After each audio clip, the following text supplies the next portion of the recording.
Welcome to All the Gear But No Idea, the South Australian fishing podcast hosted by Rhodey and Diz. The boys will share their tall tales of the one that got away, as well as some regular segments they know all you fishing tragics will enjoy.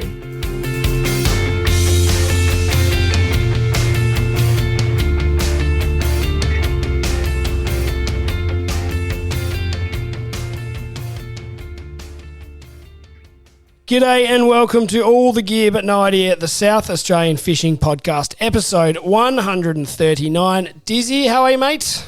Good now that I've cracked the lid off that one, mate. It's good to be here. We've got a big episode. We do, Diz. We've got a couple of big guests, Dezsery from RecFish. Yes, and Lubin Pfeiffer from the Full Scale Fishing Adventures. Absolute freshwater. Well, he catches a bit of everything, but he is really the freshwater Murray Cod king, you'd say, wouldn't you? Yeah, good call. He certainly is. And we had him on about 4.5 years ago on episode 21. So I'm sure the audio quality back then was pretty ordinary. You remember I was just thinking about this. Do you remember we used to balance the phone next to the microphone on like my rice container or something? Yeah, geez, we should do a few little throwbacks to the OG days of the podcast. But anyway, let's get into oranges and lemons, Rhodey. And look, let's start with the oranges. What's your orange been? Dizzy, I've got next week off work, and I'm not complaining at all. We're going down a road. We've got a nice little Airbnb booked. I think I've got 6 nights. May or may not take the boat. I'm still a bit undecided. If anyone out there has been fishing down that way lately and can tell me if I should take the boat or if they've got any land-based options for me, I'm going to do a little bit of fishing and a little bit of bike riding with Lil to the local park and a few coffees and just a couple chilling. of frothies at the Cali. Nice. Good call. Good call. Might drive down to Beachport, catch a few salmon. Sounds good, mate. Now, my orange was, there were some dolphins out off O'Sully's.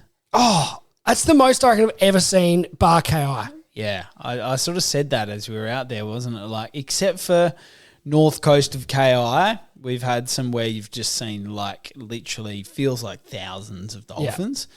There would have been close to 100 dolphins out there, though, I reckon. In that, like, what would have been like, within a couple of 100 metres of the boat, everywhere you looked, there was 4 or 5 there, there was 10 there was 6 there.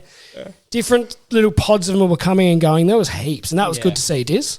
Yeah, it was, Rhodey. It really was. But let's roll that into the lemon, which is, of course, that there was basically no fish there. Oh, mate, we dead set. What did we try? Probably 5 spots. We got a couple off a mate and a couple that we had in our GPS, and I lost 1 cockle when I got caught on the bottom, and I don't reckon you lost a bait. I don't think I lost a bait at all. I certainly didn't lose one from a bite. So, it was pretty ordinary. A few salmon getting caught off the breakwater by some kids. That was about as exciting as it got. That was the highlight of the fishing, that's for sure. But no, it was nice out on the water.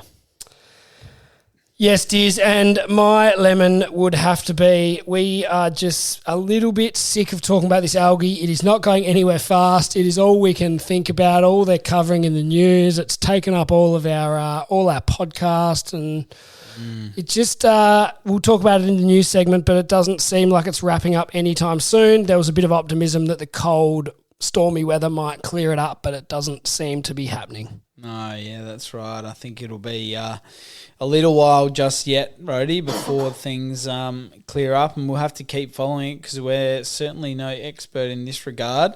But yes, it is. It is.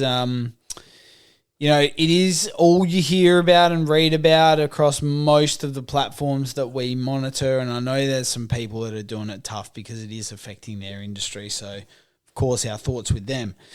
Rhodey, what's been happening on the socials lately? Diz, we'll talk about this again in the news, but everything's just algae this, algae that. Washed up banjo sharks and Port Jackson sharks and some bigger sharks that we'll touch on in a minute. But that really is taking up the fishing side of social media, I think, isn't it, Diz? Yeah, it certainly is, mate. And in amongst some other stuff, which we're looking forward to having a chat with Asher about. So let's get stuck into our news segment. Rhodey and Diz have been searching far and wide to bring you the latest news across all fishing in the state, and will give you the rundown on what you need to know.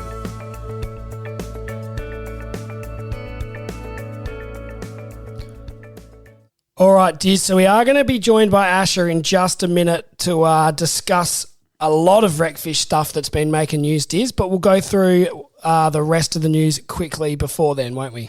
Yeah, I think that's a good idea. And we've talked a little bit about the algal bloom so far. I think some of the concerns at the moment are that it's potentially, or it has been located in West Lakes, whether it'll be in the Port River, and it just continues to spread. Doesn't seem to be showing any signs of finishing anytime soon, even though we have had some of that sort of strong wind and wet weather that was originally reported to be probably the catalyst to clear up this algal bloom, but it doesn't seem to be doing that at the moment. Susan Close is providing updates. The government's actually got a bit better, I'd have to say, at telling us a bit more what's going on. Would that be fair? Yeah, I think they have probably heard the concerns coming from a number of different stakeholders, whether that was GPs that were getting a lot of reports in coastal towns of people getting sick from it, or just, the RecFish community, or beach goers, or just basically anyone that shows an interest in the marine life at all. We're basically just kind of going, look, we're seeing all these deaths. What the heck is going on? So, yes, I agree. They've got better, Rhodey, and I think this will be something that will get continuously reported on for a number of months just yet. Yeah, and I did catch some of that Susan Close interview, press conference the other day. Basically, the couple of quotes here: "Isn't much we can do to fix the problem." I know lots of people have been putting up. There's that theory about the modified clay or something. They reckon. I don't know if you read that. There's something that you can put some clay in the water, but basically all the experts are saying there's nothing you can do about it. Yeah, sit it out. So she's basically came out and said there's nothing we can do. The algae is very persistent. She said it's not something that is likely to pass quickly, and it's likely also to return at some point. So that's a little bit worrying. I know everyone's become experts at reading these satellite maps, but a lot of the Gulf of St. Vincent is very much in the red colour, which is a bad thing, Diz. And yeah, so she's also just said that, this is another quote, what that means is we've got a lot of these dinoflagellates that will be dropping to the ocean floor because we've had such a large bloom. They will lie and wait, so we should at least prepare ourselves for the likelihood that when conditions return in the future, we will see other blooms. So it sounds like it's going to sit there a little bit dormant and then kick off at some point. Yeah, okay. And she also talked about the ongoing marine heat wave, which continues off the South Australia's south coast. So I think the sort of Gulf waters have got back to normal temperature more or less, but further south it's staying that hot, warmer water. Okay, very good. Thanks for that, Rhodey. What else have we got before we get on to having a chat with Asher? The Great Southern Reef update. Yeah, they're putting out a lot of videos and articles and all that sort of stuff. They've got a lot of good stuff on their website and their social media, just about all of the, tracking it all and all the different species that are popping up. And I know we've got here that there's been 6,500 observations put up on the iNaturalist project, which is where they're encouraging you to go and track anything you observe or any dead fish you see, and it says across 380 species. Probably in reality, Diz, that number's already outdated. I think that was there from a couple of days ago, so it's probably already gone up again. So I suppose that's all we can do, Diz, keep encouraging people to report what they're seeing, but watch and wait. Yeah, it really is that, unfortunately, Rhodey. I know there's a lot of people collecting a lot of information. Citizen science is seriously in overdrive, and it's great to see everyone trying to do their best to understand the enormity of this and try and support, the science, I guess, aspect behind everything that's going on. And Flinders Uni, they are looking for shark carcasses, aren't they, Rhodey? So they're trying to establish and do toxicology testing on some of the sharks to see what impact the algal bloom is having on sharks. Yeah, Diz. So there's a contact here. So they're encouraging you to keep the sharks frozen if possible. Yep. If not, keep them as cold as you can. And there's a phone number here from the Flinders Southern Shark Ecology Group. Charlie Houveniers has his phone number up here, and give him a call. And a Flinders Uni team member will organise collection as soon as practical. But look, I suppose that's, making the best of a bad situation, isn't it? Yeah, it is. And look, I think as unfortunate as this is, if there's continued amount of testing to understand the algal bloom, you really, got to commend these scientists for all the work that they're doing to, try and understand it better and hopefully be able to inform ways we might be able to mitigate this sort of thing in the future. But you just never know. There's lots of fish deaths that did a fair bit of rounds on the social media, didn't it, Rhodey, coming out of North Haven, including that large snapper. Yeah, and you haven't really seen too many snapper or whiting or any of those prized catches as much, have you? So we're sort of we're watching that one closely. We did get a few messages on our social pages when we put up that we were out there in O'Sully's, saying that the northern metro waters have really shut down. So whether the bloom is taking hold there in particular and, keeping the fish dormant, or they're out in deeper water, who really knows. The other thing we did want to cover off, Rhodey, is the great white death at Port Broughton was, particularly confronting. I think seeing a big beast of a shark like that washed up and dead is really showing the toll that this algal bloom does have. Did you see the one at Point Turton as well? Yeah. They had the jaws missing, so obviously that's quite illegal, so we're not encouraging that at all. No, we're certainly not encouraging that. But yeah, so a couple of big great whites. And it's funny, I know we talk about the snapper and the whiting haven't seemed to have been impacted too much. The sharks seem to be the ones, right, from sort of the smaller Port Jackson sharks and your banjo sharks and those sort of things through to the big ones, and they're all washing up. They've got that real red colour on their underside, Diz, so obviously something's not going quite right for them. Yeah, good call, Rhodey. Good call. All right, Dizzy, I've got a black marlin record. I know we don't catch these in South Australia, but this is a phenomenal effort. So late March 2025, Charles Purdy was fishing aboard the charter vessel Wingman off the coast of Costa Rica. That's a long way from Adelaide, Diz. Yeah. And they caught a black marlin estimated 130 kilos. What did they do? They found a tag in this marlin, Diz. Mm-hmm. So the records show that it was tagged by Carlos Zambrana back in late January 2023 while fishing the Moreton Island Trench in southeast Queensland. And the fish was estimated to be 15 kilos at the time of tagging. Wow. So in a little over 2 years, the fish swam over 13,600 kilometres across the Pacific Ocean and gained well over 100 kilos of weight. And that's the second most distance that a fish has ever been recorded, travelled by a tagged fish. Wow, there you go. That's unbelievable, mate. Did you think we were going to talk about Costa Rica tonight? No, I certainly didn't. But I certainly did not. You're glad we did? Well, look, it's probably one step better than the snake sightings that we reported on at Hallett Cove that once upon a time. But oh, mate, Snake Watch, you did that all over the state. That wasn't just Hallett Cove. I did a fair bit of Snake Watch. Just keeping the public informed. You never know when you might be walking down to your local beach. You want to know where the snakes are. All right, Diz, I think that's enough of your rubbish. My marlin was relevant and your Snake Watch has gone downhill. So let's get back on track, Dizzy, and let's get Asher Dezsery, the Executive Officer of RecFish SA, on the line. All right, Dizzy, it's good to have a special guest join us for our news segment tonight, Asher from RecFish. Asher, welcome to the show. G'day, how are you?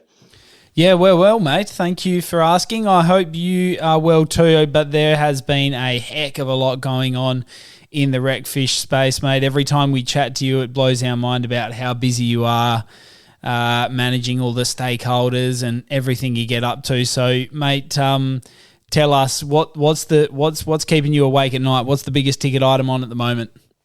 Yeah, well, to be honest, the last few weeks it's been pretty busy with the calamari. So as of 1st of July, the new bag limits come in, which is 12, down from 15. And that's been because of a range of processes going on with the stock assessment and some increased accuracy with the stock assessment. That found that too much of the calamari is being harvested across sectors, and there the decision was made to reduce that catch by 15% in Spencer Gulf and 11% in GSV, and that's what brought our bag limits down. There was a lot of conversation and heavy, sometimes aggressive debate to push our bag limits as low as 9. But RecFish did all we possibly could to find a healthy balance in achieving an even bag limit across both gulfs and across the state, so that we didn't have sort of a split bag limit system and catches as low as 9, because that's sort of getting down there. So we worked really hard to both be sustainable but also keep fishing viable. Yep, fair enough. 12 seems like a fair number to me, Diz. Plenty to feed you up and keep a few for bait. Good call. All right, and what about Asher? I'm sure the Algal Bloom's keeping you busy. What's anything to say on that? Yeah, it's just a problem that just won't go away. It just seems to keep rearing its head. The initial thoughts were that the heavy swell and a bit of wind chop would sort of disperse it, but that isn't the case. I was always hesitant to say, the winter conditions are definitely going to sort this out. At the end of the day, it's an organism, and it's going to slow its metabolic rate with the lower temperatures. But obviously these things go dormant and rear their heads again, and this is the case. So it's really worrying. We don't know when it will stop. We don't know how far it's going to spread across the state, but we're certainly seeing all regions reporting some sort of death, specifically from sharks and rays, and occasionally we're seeing some other species such as salmon and snook and things like that. But thankfully, no whiting or any of those real top tier species are important to us. But still something that we're very worried about. Yeah, you're right. Yeah, I certainly haven't seen too many of the, you see the odd snapper and whatever else, but not in big numbers, which is a good thing. I know we went out on the weekend, Asher, and did no good. Do you think people have been struggling to catch a feed with this algae going on? Yeah, and we actually presented something to a PIRSA stakeholder group today about the impacts this is having across sort of regional areas for recreational fishing, tourism, and people are just cancelling their trips. So they're going out, having a dud, passing on the word, and then everyone's going, we're not going to drive all the way to York Peninsula or all the way to the southeast and catch nothing. So word's definitely getting around, and it's definitely impacting every sector, whether that's commercial aquaculture or recreation. And is there much that can sort of be done about that? I know the tackle shops are probably quiet as well, and like you say, the charter industry, is there much that can be done? Yeah, absolutely. So, the tackle stores are definitely reporting, some of them their lowest trading winter ever. So it's really hitting them hard, and something to be aware of. From a prime industries perspective, it's not, I guess, in their realm. It's more of a small business issue. But, this thing's really widespread and really impacting everyone. But in the short term, all we can do is focus on our freshwater options. We've got reservoirs. We've got fish being stocked all over the place. It seems silly to push anything other than the saltwater agenda right now, because that's where the focus needs to be. But rest assured, you can still go fishing, but it's just not going to be in the same capacity you want. But that just highlights the importance of having those redundancy fisheries, and that's why we advocate so heavily for freshwater options, so that when there's excessive pressure on a fish stock, or there's a closure, or there's an environmental issue, then you can still lean in and go fishing. It'll just be in a different type to what you're used to. Yeah, and to that point, it's probably not a bad time to try a new technique or explore some uncharted territory that you may not have been before, and have a crack at something new. Yeah, absolutely. And I mean, the Adelaide Hills are firing at the moment for trout. There's brown trout and rainbows in the Torrens and parts of the real high on Capringa and things like that, and on private land. So yeah, there's plenty of options out there, and it's a great opportunity to test something different. Very good. Now, Asher, the news broke last week that the southeast snapper bag has been increased. That's a good news story. Yeah, yep. And some people, there is a lot of confusion on why, and that's because the southeast stock is actually a West Victorian stock, and that's incredibly healthy. So they had historical highs of recruitment and spawning, and successful spawning over there, and we're seeing that impact now in South Australia as the fish migrate this way. There's a lot of genetic testing that's been done on the segregation of fish stocks, and around that Cape Jervis area is where the fish still intermingle, but generally sort of don't go further than that. And that's just their spatial distribution. That's just how they operate in that biological stock. From there, you've obviously got the Gulf stocks on the west coast. So Our initial request was to remove this mandatory reporting and just return that stock back to its normal operation, because that is a sustainable West Victorian stock. But there was concern that would raise other confusion within the community. So we increased the bag limit to 3 each, 9 per boat, but everywhere else remains closed. But we are really, really keen to see the results of this new snapper study as part of that snapper recovery project that's going on, the $8.8 million project. And part of that is really being very clear on the spatial distribution and the different stocks. And once the West Coast is certified as West Coast and not the Spencer Gulf stock, we really hope that follows really, really quickly, because we want to see that open as fast as possible. Yep, and this is the big year for that, isn't it? They're doing all their data this year? That's right, yeah. November's crunch time. But, yeah, we've been very, very clear in saying that the community want as much notice as possible. We want all of the information as early as possible. We're part of the Snapper stakeholder group that met on Monday. We want to see that information pushed out and disseminated into the community so everyone's really, really clear of what's going on. But we want that snapper science wrapped up quickly so those results can be released as soon as they're all peer reviewed and ready to go. Awesome, Asher. And I suppose it's probably too early to tell because we won't know the full impact of this algae, the algal bloom. But is there any sort of discussion that this might be affecting snapper stocks and that could lead to a further closure, or we're just going to have to watch and see? Yeah, it's a really tough one. And the sad part is that early on when this algae kicked off, that's when the snapper recruitment surveys are done. So, if the snapper were healthy then and then the algae hit them and they're not healthy, we don't know. And that's a really disappointing part of this whole algae process, is it's completely thrown all of our modelling and all of the work that's being done. But at the end of the day, we really, really hope that those fish are really good at so they've got a high toxicity tolerance and they move out of those areas that are consistently infected with that algae and they survive. So fingers crossed, but we're really hoping that it's all good. Beautiful. And Asher, another good news story recently was the kingfish netting restrictions that came into place. I know that's one, I reckon, Diz, we've been talking about that pretty much since the podcast started. That's been a long time in that you guys have been working on it, and those videos of the whole schools of kingfish being wiped out. Great to see an end to that.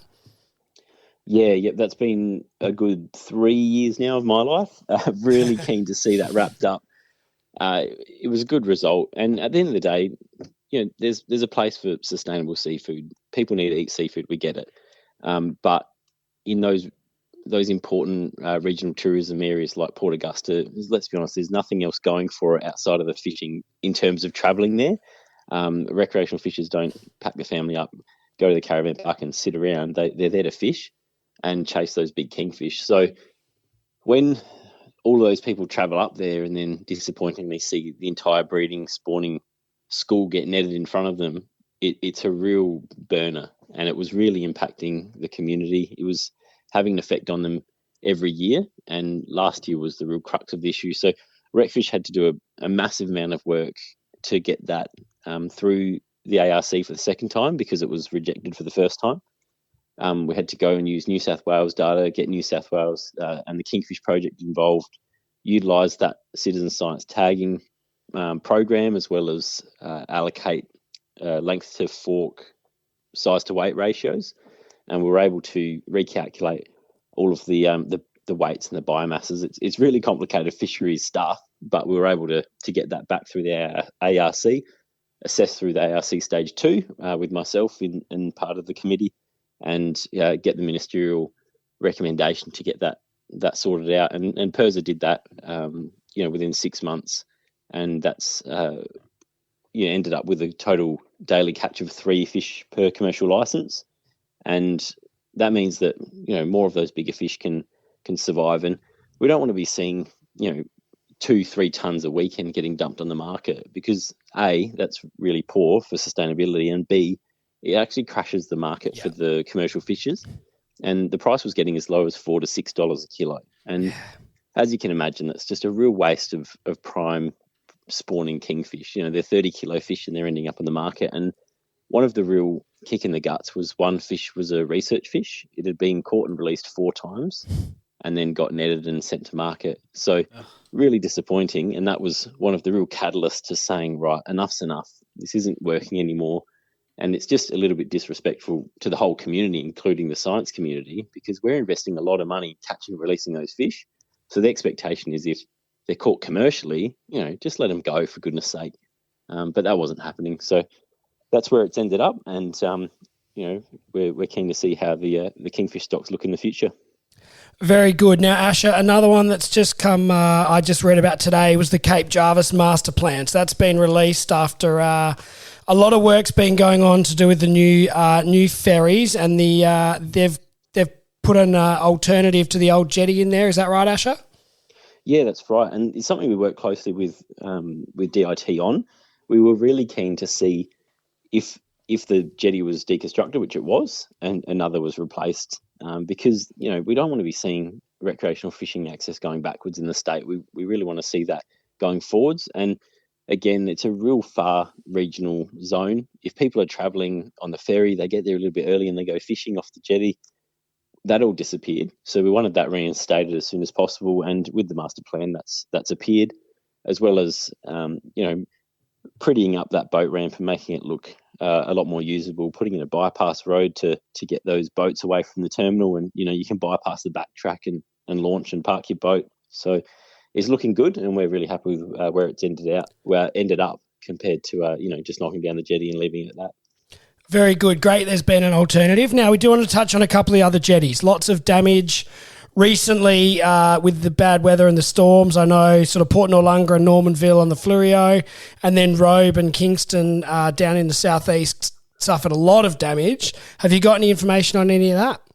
Yeah, so obviously Kingston was the worst. We saw footage of the jetty literally floating away, which is not a good result. When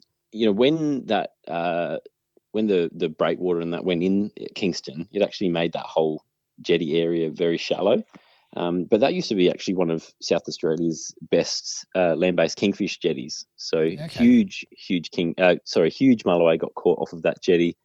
And when the sand started building up, it got shallower and shallower. So there is a capacity to now rebuild that, make it better, maybe sort out the length, get that deep water access back. I'm not sure. That's, a whole conversation, and that's going to be a big project now. It's not quick and easy to build a jetty. Normanville was obviously also very, very small and hardly reached the water. So it's surprising that it managed to cop that much swell. But that one actually, went down as well, which is no good. And Port Noarlunga, on council, they've got their issues with the boat ramp, but at the end of the day, they're very quick to repair the jetties usually. So we're confident that that'll get fixed up quite quickly, as is Robe. So, disappointing. It hurts, but we're confident that there'll be a solution for all of those. Wonderful, Asher. Thank you very much for that update. And, mate, thank you very much for all the work that you and RecFish do for the community.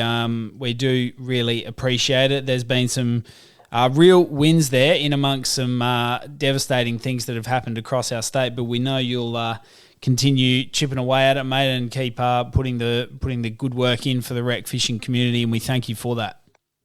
Yeah, no worries at all. And obviously all the RecFish board and myself, we're all recreational fishers. We're all really, really passionate to see, the rec space fostered and growing and having that access consistently growing. So we're keen to see this industry be as big as it possibly can be, and we're working day in and day out. And I really want people to understand that we are working flat out. So, there's no putting our feet up on the desk. We're always doing something, and we're actually really happy to do it for you. So, anytime. And have you made any time for some fishing yourself in amongst all this, Asher? No. So I haven't. I was actually thinking about it, sort of complaining the other day to the board that I haven't actually gone out myself much. I've got a soft spot for chasing those big barrels. I'm a sucker for punishment, but they haven't turned up in any numbers. No, it's funny, isn't it? Yeah, so I'm waiting, and hopefully I'll get one on stick bait when they turn up. But yes, that's definitely on my bucket list. Beautiful. Well, hopefully we'll see you down there, Asher. That'll be great.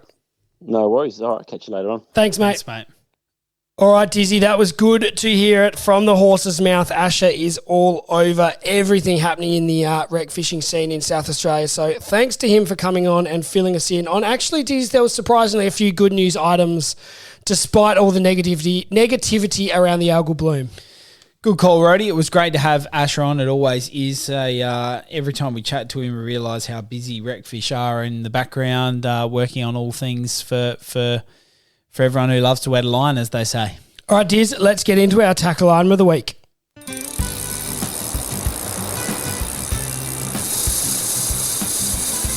Now it's time for Rody and Diz to really show you what it means to have all the gear with a lot of idea as they review a tackle item of the week.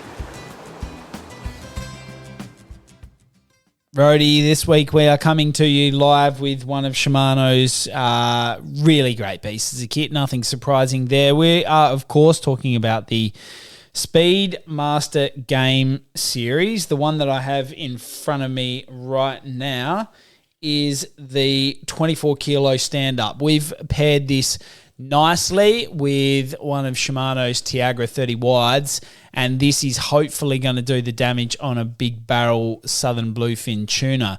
But we're just waiting for them to rock up. We certainly are, Diz. We're getting all geared up, but at the moment there's not a lot of barrels to speak of. But this was the rod that Josh Carpenter recommended to us in episode 136, Diz.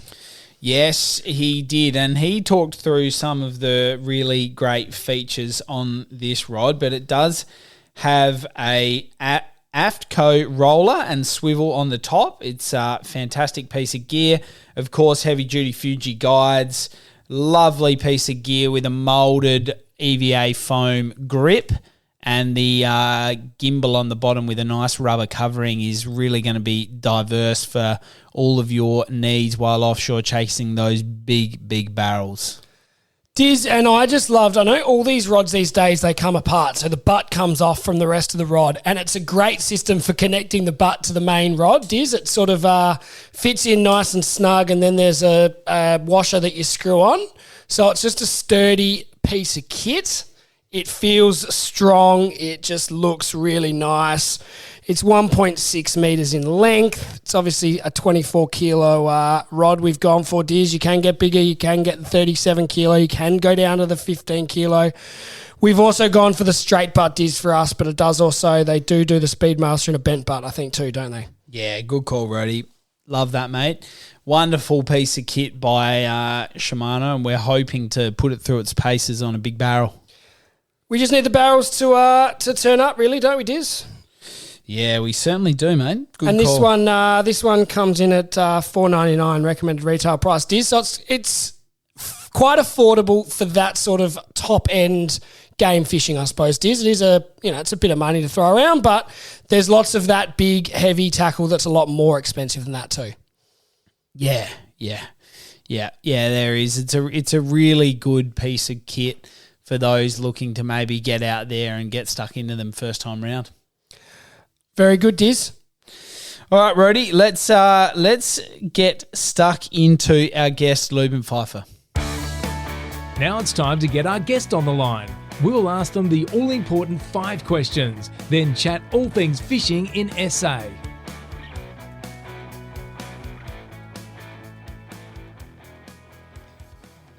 Well, Rody, we are very lucky to be joined by a guest that was with us roughly 4.5 years ago, and that's, of course, Lubin Pfeiffer, the absolute guru behind the full-scale fishing adventures.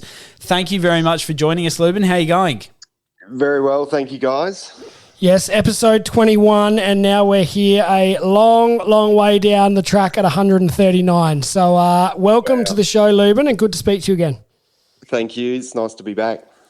I dare say, Rody, our podcasting equipment might have been a little bit worse. But having said that, we did have some audio issues with Lubin before we started recording. So let's hope this goes well. Lubin, we won't go over those same 5 questions, but I'm really keen to hear from you, mate, of some of the most recent trips that you've done. Talk us through a notable catch. Well, I did the whole month of May drifting around the Murrumbidgee River, chucking topwater lures. So I filmed a series that's coming up, but it actually took me. I caught a really nice one, but I wanted to catch like a true river giant on a topwater lure, and it took me 9 days. And I don't want to spoil the show, but I I got the fish I was after. So that's probably the most memorable one in the last couple of months. Very good. Now, Lubin, you could go all day making us jealous of all the cod you've been catching, but let's talk about the YouTube channel. It's still going really well. So the Full Scale Fishing Adventures, I'm just having a look now. You have had 3.9 million views. So you've had a few people watch your antics. It's going really well. Yeah, I'm amazed at those stats.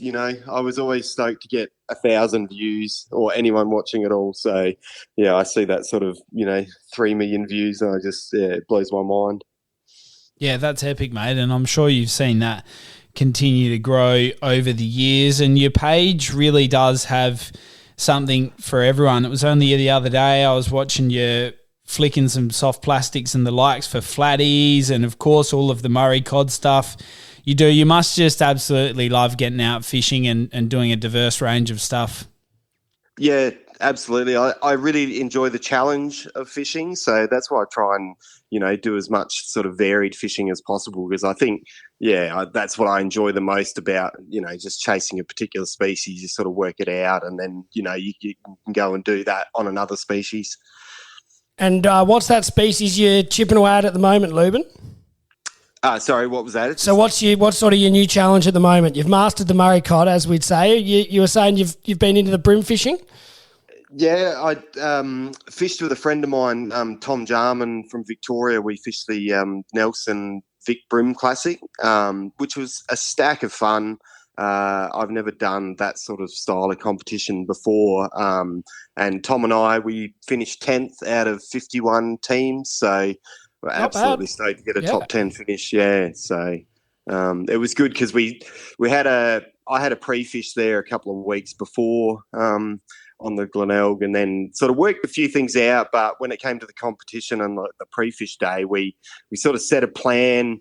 And on the first day, the fishing was quite tough, but we just really stuck to the plan, and we actually got our bag of five fish in the last 2 hours.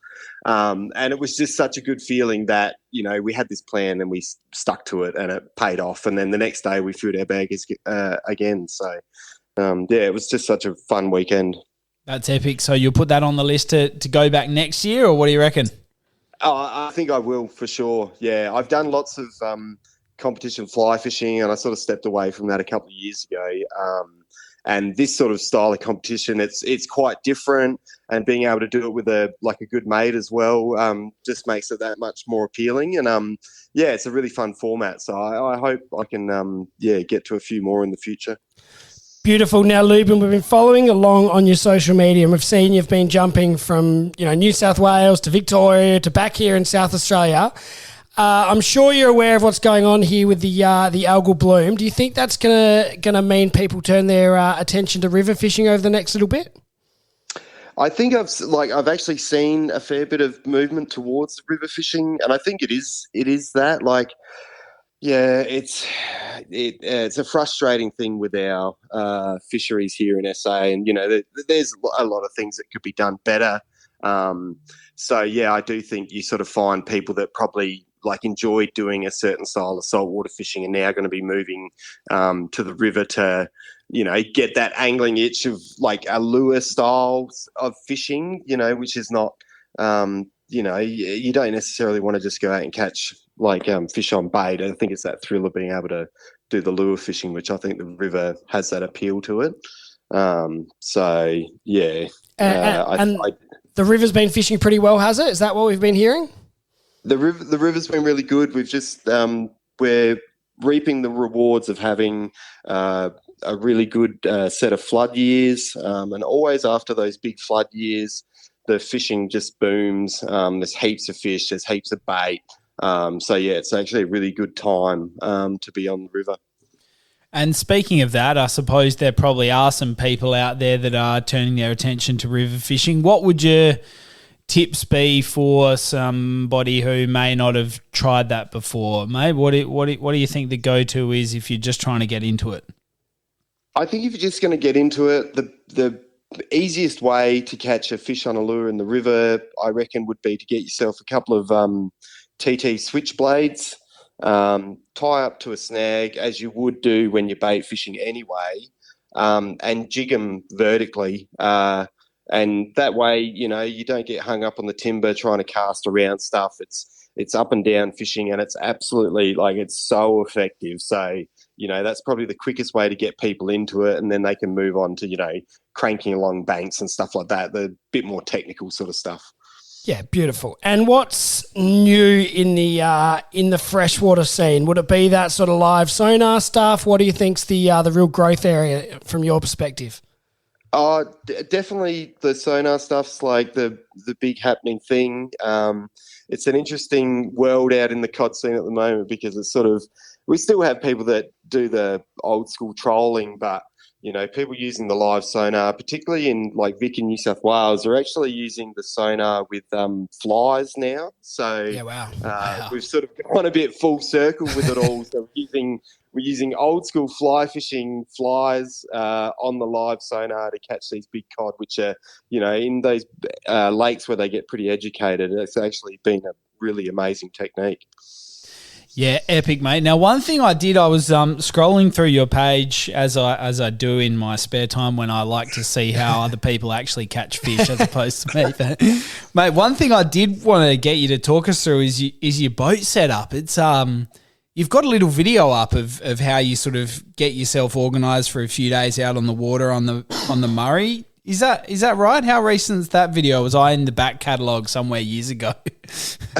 No, like, it's just because I like doing that varied fishing. But I actually had trouble, like, a lot of the time when you're fishing those inland rivers, particularly during the winter months, the banks can be super muddy. Like, there's some rivers which the banks are so steep you can't actually find somewhere to camp. So to do those long range trips, I actually set up a level floor in the boat that I can take in and out. So yeah.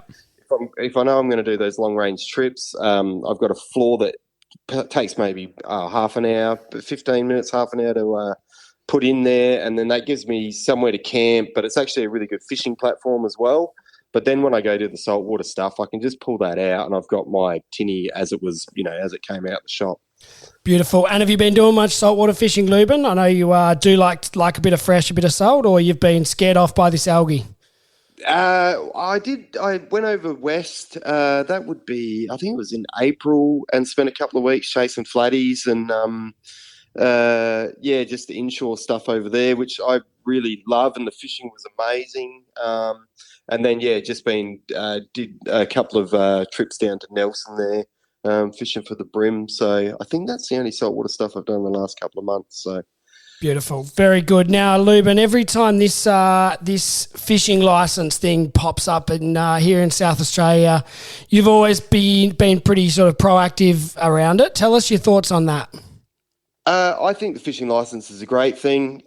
We recently did, at the start of May, we did a raft trip with New South Wales Fisheries doing broodstock collection for their trout cod program.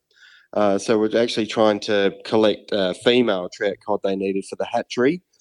And, you know, that's something that's funded through licence fees. And, you know, here in South Australia, we've been stocking fish into the reservoirs and stuff like that. But, you know, we could have a small hatchery along the Murray somewhere that could grow, you know, fish that are endemic to the area, and then stock them, you know, through the northern rivers or in the lakes. And, you know, all that sort of stuff comes from a fishing license. And again, too, you know, boat ramps are a big one. Like I fish at Blanchetown quite a bit because it's just down the road from where I live, and we're still launching off the old ferry ramps. Yeah. They're slippery as hell.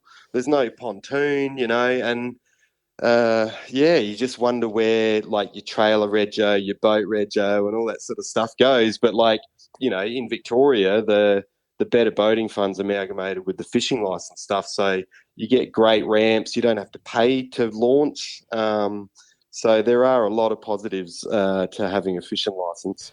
Yeah, very good. You've certainly been across the country and seen the benefits, and I think we can all agree as long as the money was spent well, it should be a no-brainer. One thing I wanted to touch on, I've been sort of following a few pages over in Victoria, heaps of those Murray River crayfish.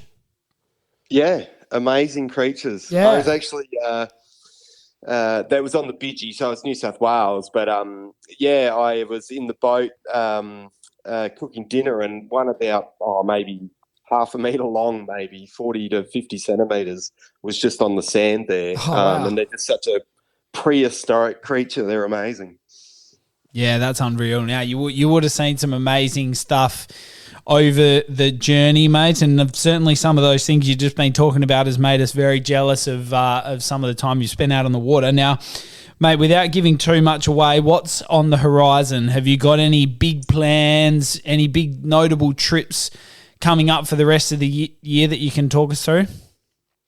This year is actually a bit more of a local one for me. So for the last 6 years, I think, we've done really big trips somewhere. So whether it's to Queensland, WA for, 2 months.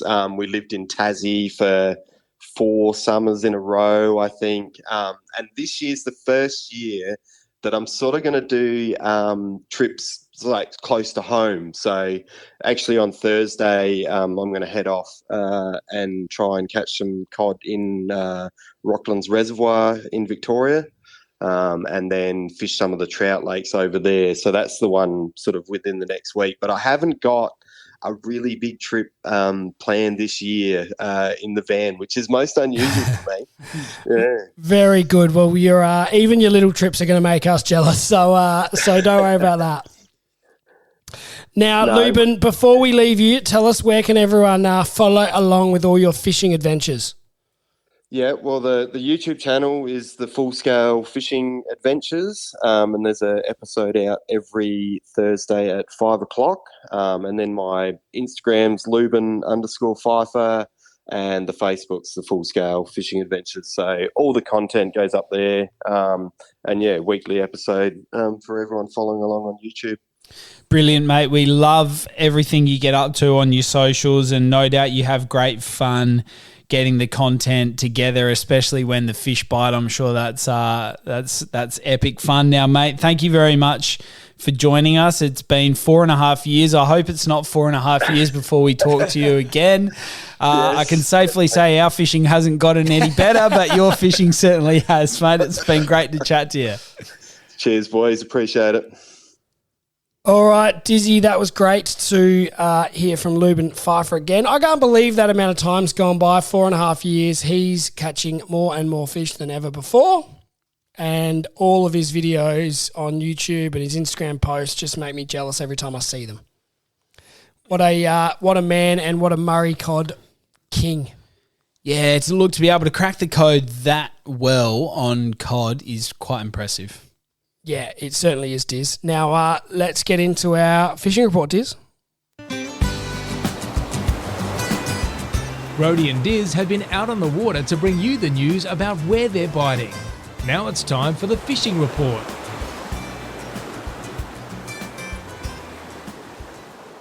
Righto, Rhodey. What can we say? O'Sully's no fish. Oh, mate, no fish at all. As we talked about, no bites even. Yeah, and fair no one call. seemed to be getting any around us either. I don't think we were the rookies, were we? I don't know. I wasn't watching what everyone else was doing. Oh, well, we I weren't was trying catching to any catch a fish, so fish. I had plenty of time to look around and see what else was happening. Yeah, we did touch on this too. We got a few messages saying the northern metro waters have shut down. I don't know whether that was trying to put us off the scent or No, not. I don't know. but, I know Shane Mensforth put a photo up, and I think Clifty might have too, Diz, of North Haven boat ramp looking empty on 2 good days. Yeah, that's right, and it is sad to see when typically. And I must say, I did think that the boat ramp would have been a bit busier at O'Sully's. Yeah. It was sort of afternoon, running into the high tide, lovely weather, and usually on those days you're going to be waiting in line or struggling to find a park. But It was pretty quiet. And down Port there. Vincent, by the sounds, was dead over the weekend as well. Normally that would be absolutely chock-a-block, and that's where we've done a lot of our whiting fishing during winter over the years in that sort of stretch of the York Peninsula, and that is quiet too. Yeah, it has been, Rhodey. Has your dad wet a line over there? Nah, Mum and Dad have been away up in New South Wales actually, so they haven't been doing any fishing. Dad's been testing out a few golf courses up there, but no fishing for them either. And Rhodey, let's talk about the bloodworms, mate. they've been found. There was a bloodworm run recently, and there was, Gavin Matthews, we've had him on the podcast before, posted on the Kangaroo Island fishing page that they have been spotted in relatively low numbers, but still spotted. And he's suggesting the July run should be better. He would know. He's done a lot of fishing and a lot of this sort of stuff over on KI, so we will keep our eyes posted for that. But that has to be a good sign, Diz, that this algal bloom hasn't knocked everything out. Yeah, that's right. And I think there are a few in the Port River too. Again, not big numbers, but maybe just a few getting around. And like we say, that next moon in July should be the one that tells us what's going on. Yeah, we'll be following that one closely because the bloodworm run will be a good sign of how they've held up through this algal bloom, that's for sure. What else have we got in the fishing report, Rhodey? Deers, barrels, quiet. Is that fair? Yeah, I think so, mate. There's been not a lot reported. They had a good run to start with, so we'll just have to wait and see whether they come back in good numbers.